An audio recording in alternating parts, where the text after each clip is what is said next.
So here then, when we hear that things are empty of inherent existence, or things are empty, or emptiness, we have to ask empty of what? What are they empty of? What do they lack? And what they lack is independent existence. They're not independently existent. Why? Because they are dependently existent. And the term used here is they are dependent arisings. So the word arising here means coming into existence. So things come into existence dependently. So if we can appreciate what does it mean for things to exist dependently, that's going to help us to understand what emptiness really means. Because emptiness means they're not independently existent. So that's like the flip side. So what I'd like to briefly do now is have a look at how things are dependent arisings. In what way are things existing dependently?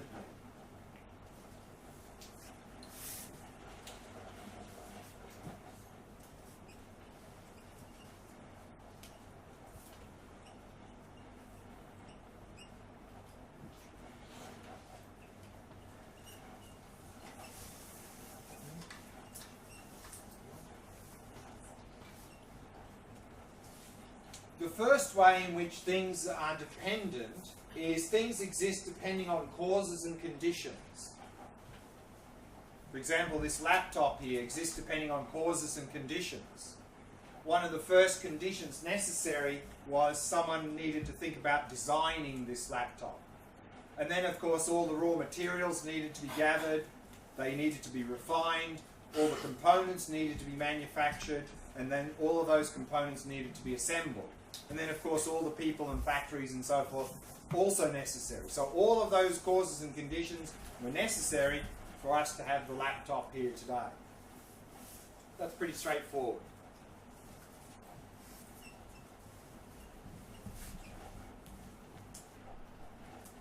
And things also exist depending on their parts. So again, this laptop here exists depending on its parts. Without the metal frame, the screen, the keyboard, the electronic components, the battery and so forth, without all of these parts, there would be no laptop. So laptop exists depending on its parts. Also straightforward. So I think these two ideas, not so difficult to understand. But remember, the fact that things exist dependently should be overturning the idea that they exist independently.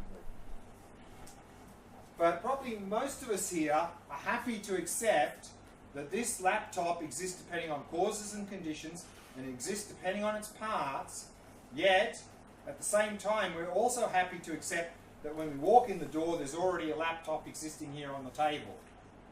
True? Yeah. That shouldn't be possible according to this logic. But we seem to be able to hold those two ideas without any apparent contradiction. Why? The reason is because we only understand these at quite a superficial level. So to understand these at a deeper level, we have to go to the third way in which things are dependent.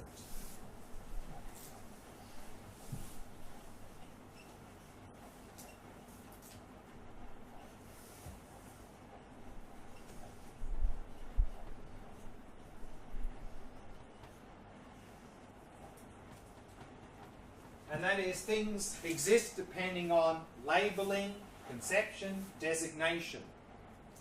So all of these three words mean the same thing. So if you understand one of those words, you understand all three. And when we look at that, we might think, yes, I think I know what that means. It means there's a thing here that I'm calling a laptop. Again, that's a fairly superficial understanding. To understand this at a deeper level, what we can appreciate is that when we look out on the world around us, we receive a mass of sense data, particularly visual data.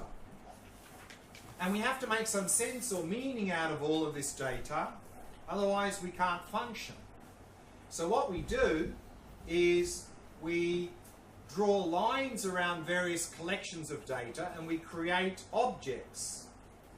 meaningful objects so we can make some sense or meaning out of this. But we need to do more than that, because in order to communicate with others, we have to give names to the things that we've created so we can communicate. So this is what labeling of conception designation is. It's this process of drawing a line, creating an object, and then giving it a name.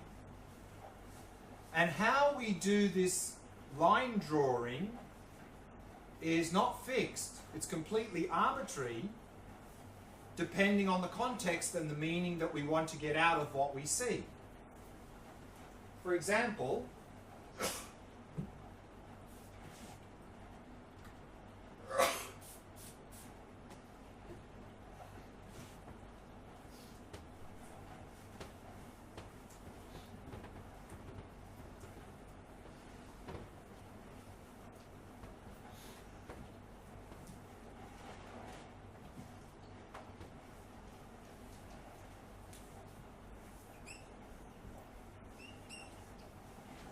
how many things are there?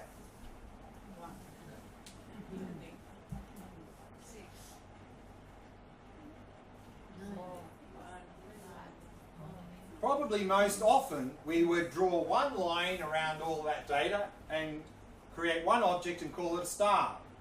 Probably most occasions that might be most meaningful. But on other occasions it might be better or more meaningful to draw two lines and say there's two triangles there. Another occasion we draw 6 lines and say there's 6 triangles. Another time we draw 7 lines and say 6 triangles in a hexagon. Or we could say there's just a collection of 18 lines there. So is there 1, 2, 6, 7 or 18 things there? We decide how many things are there. We bring the star into existence by drawing a line, creating and giving it a name. So therefore, what we here, or some terms that we have here is that things are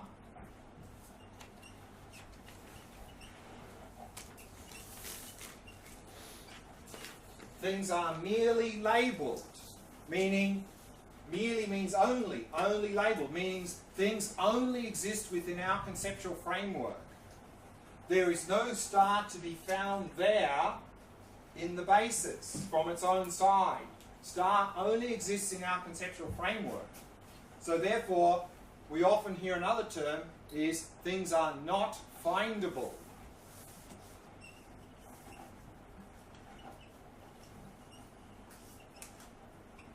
Meaning, you will not find the star in the basis there. There is no star to be found there from its own side, because it only exists within our conceptual framework.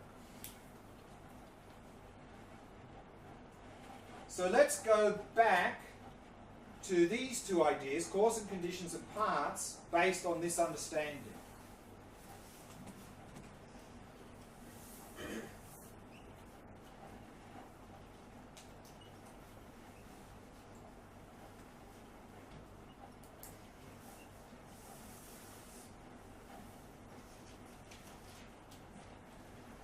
So this is a timeline, this is a seed, and this is the plant that it produces.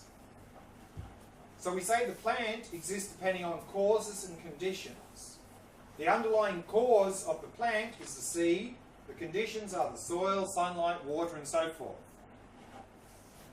Now we believe things exist independently. If seed and plant exist independent of us, then it should be a fixed, obvious point where the seed becomes the plant. So at what point does the seed become the plant? The potential of the plant is already in the seed. The potential, but it's not a plant. We don't know. We can't see. When we see it, when we find it. Exactly.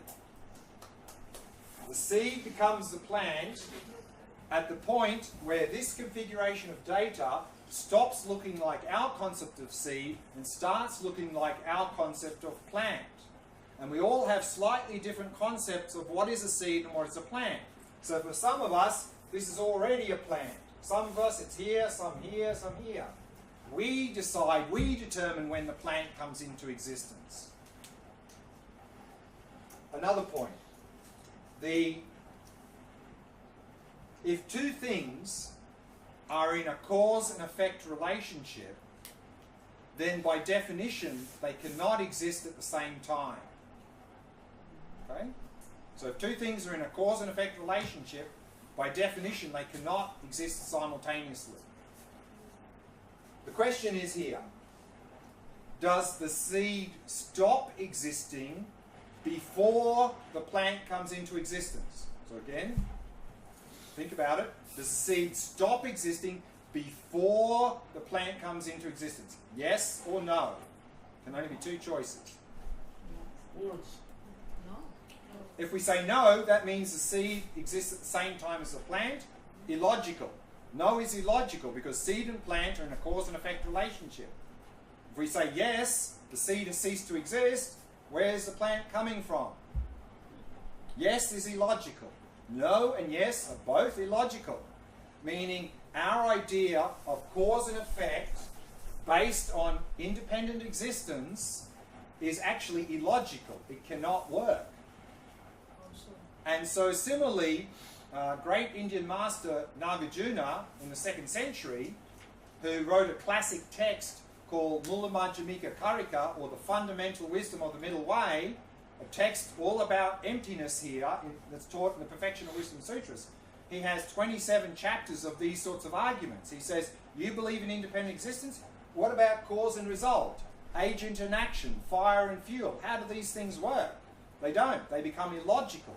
So this is a way of breaking down the mistaken view that things exist independently.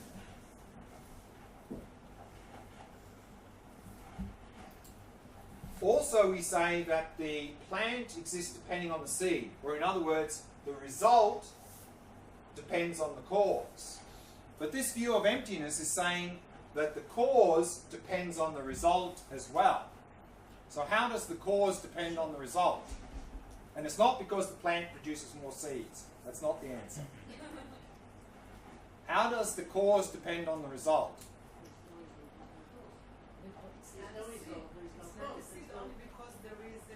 Exactly.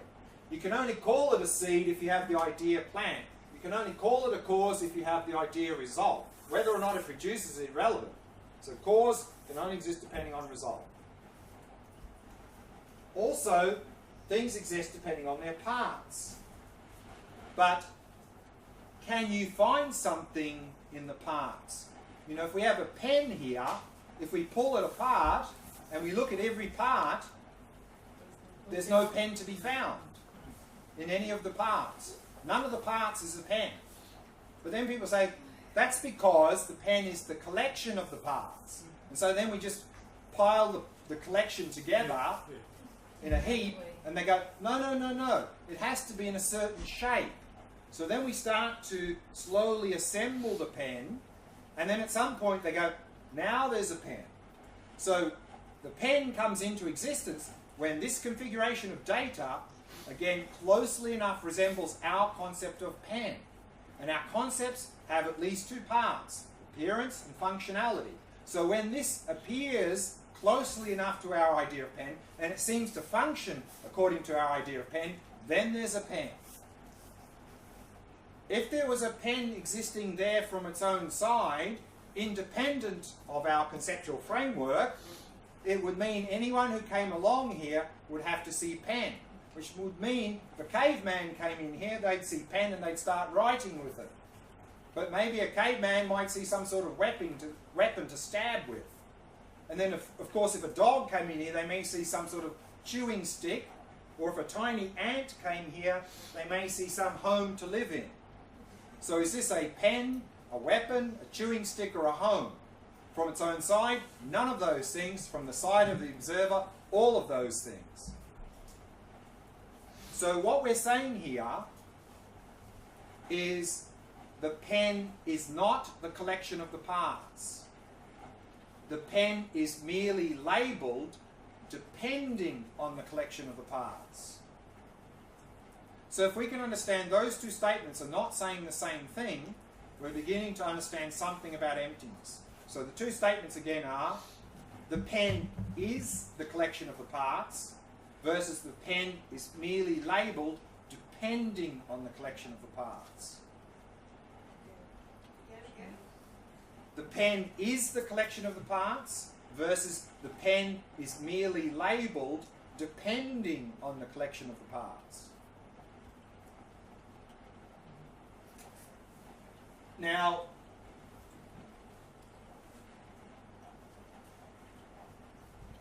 I think this came up a little bit earlier today actually, is that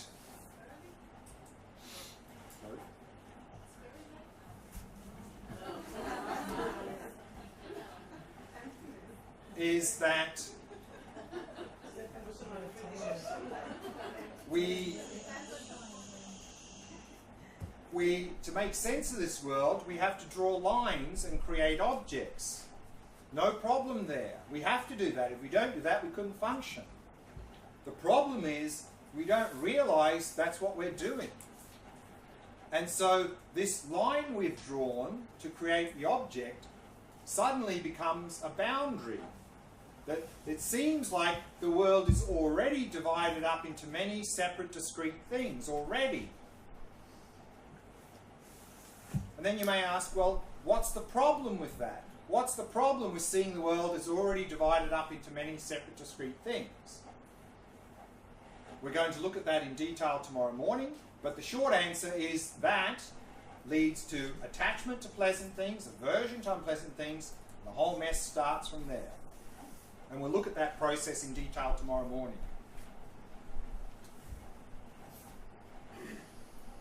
Now, in most of our experiences,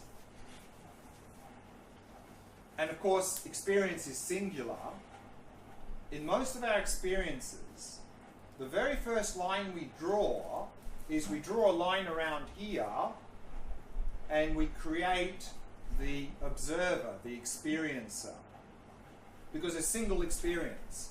And within single experience there are two aspects. There is experiencer and experienced, or subject-object. So we need to distinguish experiencer from experienced within single experience. If we don't, we couldn't function. And I think a newborn baby has difficulty doing that. They have to learn how to do that. But again, the problem is that we don't realize that's what's going on. We believe, or we grasp onto, that there is already an independent me here and then an independent objective world that we're experiencing. So we're grasping on to an independent me. But this is completely illogical. For example, is this big? Reference Big. to Is what? it big? In reference to what? So big can't exist independently. No. You can't have big and small. They only coexist. Yeah. Big and small. Just like that, you can only have up with down, in with out. Just like that, you can only have me relative to not me. Subject, object, experiencer, experienced. But what we do is we grasp onto the experiencer part of experience and we split ourselves off and we think there's an independent experiencer, independent me here. And that's called self-grasping. But that's exactly like saying this is big. It's completely illogical. But that's how we believe we exist instinctively. And that is the fundamental ignorance that is trapping us in this cycle of existence called samsara.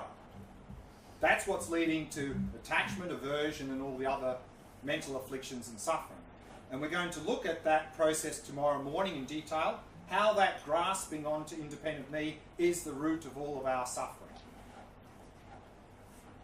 Now, in most of our experiences, this self-grasping is very strong. We tend to have a very strong perspective of me going there, me doing this, me saying that. And it's usually with very strong self-grasping. So therefore, we are completely out of sync with the interdependent nature of reality. We are fighting against that interdependent nature of reality. And of course, therefore, we'll have mental afflictions and suffering, and probably cause suffering to the people around us. But sometimes in our behavior, this self-grasping is not as strong. And this can happen when, in cases where we're more focused on the activity rather than the me who's doing the activity. For example, when we're absorbed in reading a good book, absorbed in watching a program on TV, absorbed in fixing a problem at work. On those occasions, we're more focused on the activity rather than the me who's doing it. And we know from our own experience in those occasions, things seem to go quite well, time seems to move quite quickly. Why? Because we're not fighting against reality so much, because self-grasping is a little bit reduced. And that's very much amplified in people who have developed a high level of focus in their activities. For example, people like professional musicians, professional athletes have spent thousands of hours of training in a certain activity. They've developed a high level of focus in that activity. So much so that when they engage in that activity, they often talk about being in the zone or the flow state. So what's happening there, of course, is that due to that high level of focus on the activity, the grasping onto the me is very much reduced. Even to the point where sometimes they say, there was no sense of me, there was just the music playing, just the activity happening. Not only that, but they also report in that state peak performance, optimum performance. Why? Because we're much more in harmony with reality. But this is only due to through good concentration. So here, of course, in this Vipassana practice, we're not just subduing self-grasping through good concentration, but we're eliminating it through realizing emptiness, to realize there is no independent me, independent world. And if we realize there's no independent me, no independent world, we'll realize there's not one single boundary in the entire universe, and thereby the natural expression of emptiness is loving kindness and compassion for all sentient beings. Because there's no boundary between us and anyone else.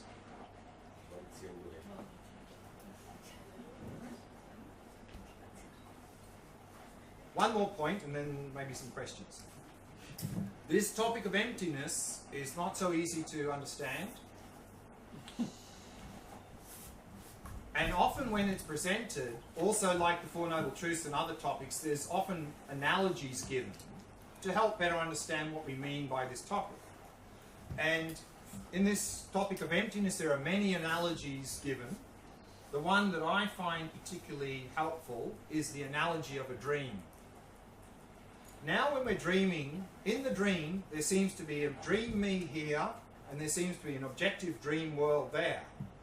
And so if we encounter something pleasant or unpleasant in the dream, we tend to react in the dream with attachment to the pleasant things, aversion to the unpleasant things, and a lot of problems.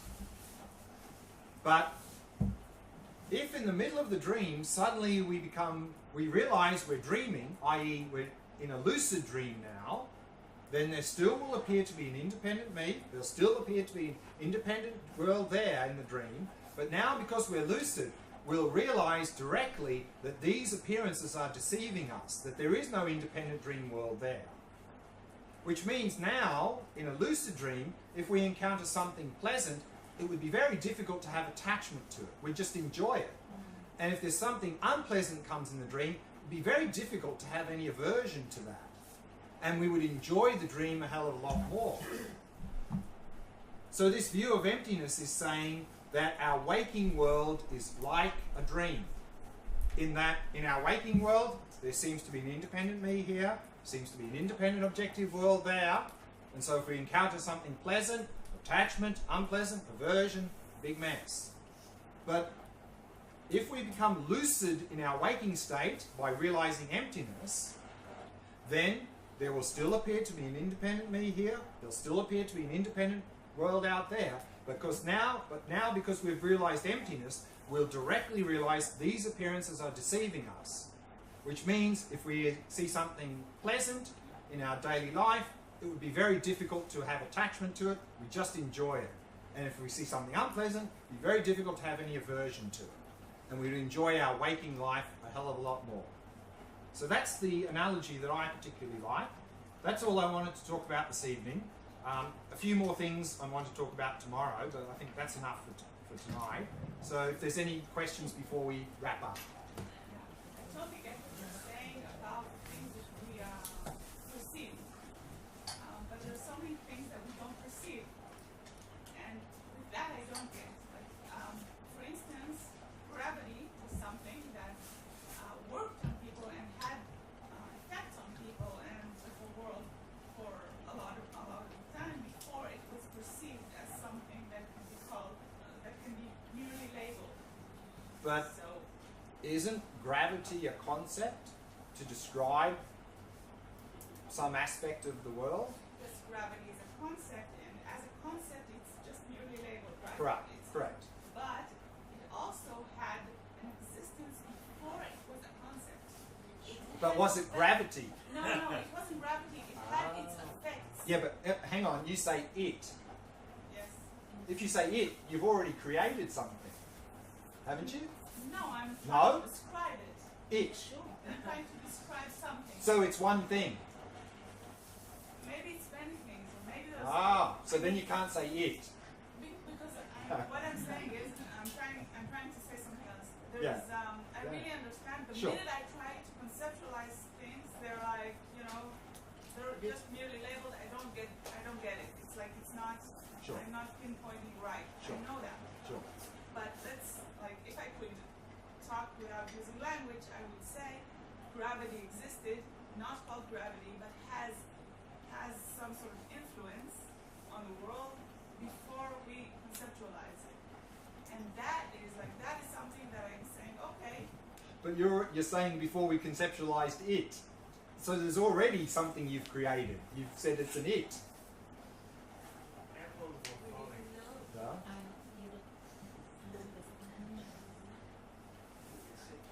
can I help you a So, little bit? wait.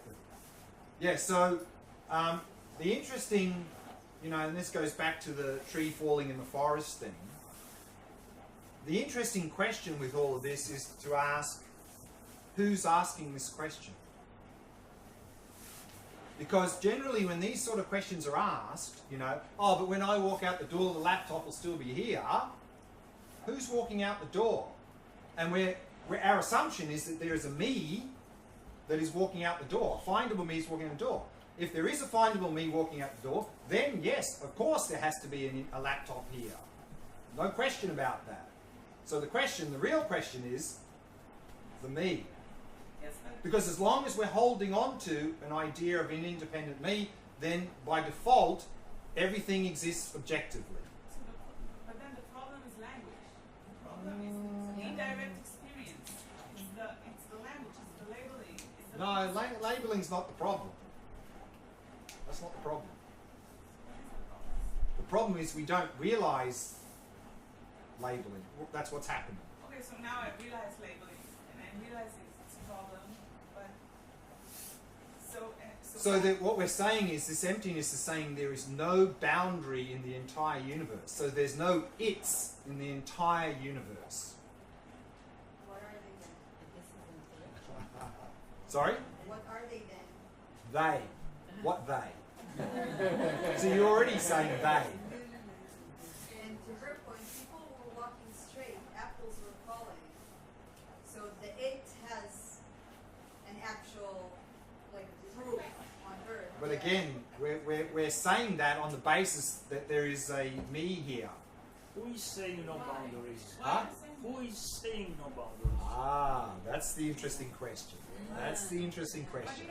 And basically, and we'll call it a day here because otherwise we can go on for hours. The difficulty, or one difficulty with this view is, and I'll talk more about this tomorrow morning, is we are trapped in the two extremes. We are trapped in the language. Well, that's part of it. The two extremes are existence and non-existence. Because we're trapped in duality. So for us, things exist there, or they don't exist at all. We don't see any other possibility. This view of emptiness is saying there's a middle way. And we're going to look at that a little bit more tomorrow morning. So we'll leave it there. Otherwise, it's Now it's something to be interesting. and we'll talk a little bit more about this tomorrow morning. But otherwise, we could go on for hours. So it's time to wrap up today. So let's wrap up again with a short 15-minute meditation just to relax body and mind and dedicate for the day.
Allowing your awareness to descend into the body, becoming aware of sensations throughout the body, and using the out-breath to relax and release any tightness or tension in any part of the body.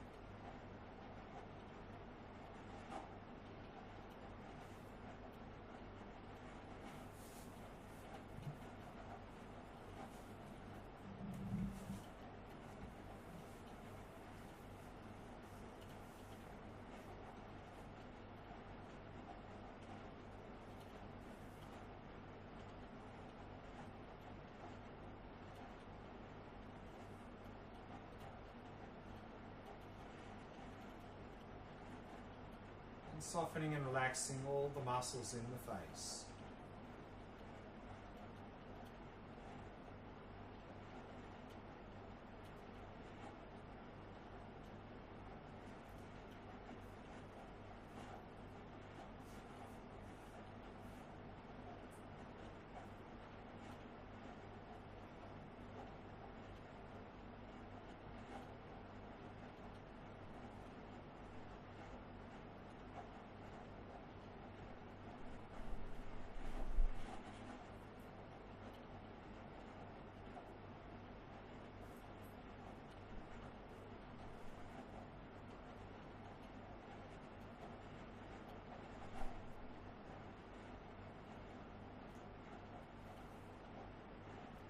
And relaxing more deeply with each out-breath.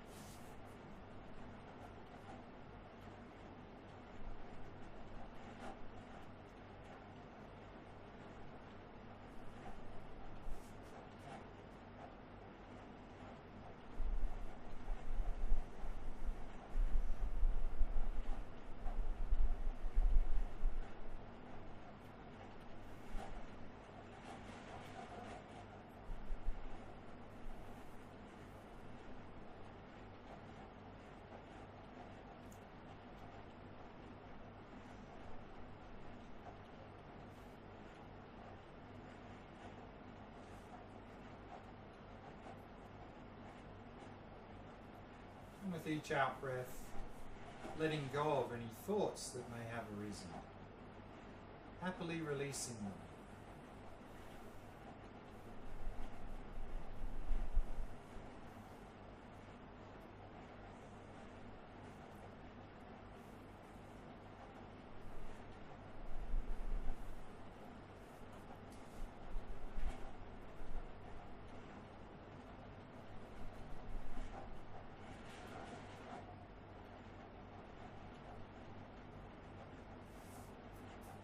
Allowing the mind to come to rest in the present moment.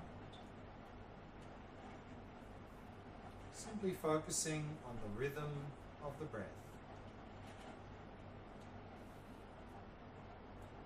Noticing if it's long or short, deep or shallow, rough or smooth,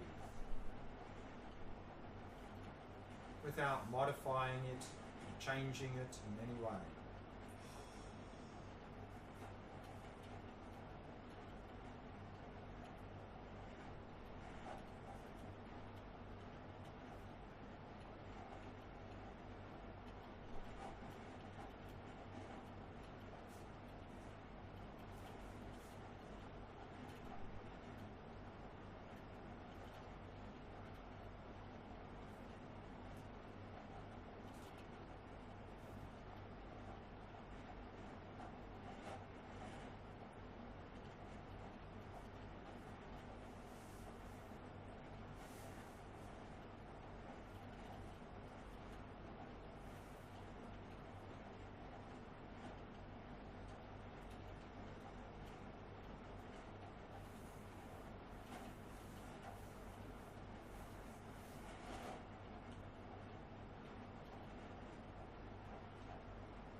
conclusion, we can dedicate all of our efforts here together today towards the goal of cultivating mindfulness, cultivating a calm, clear and focused mind, and then using that cultivated mindfulness to apply that mindfulness to gain an insight into the nature of reality, so we can overcome our mental afflictions and suffering. And so we can also be of more benefit to those around us.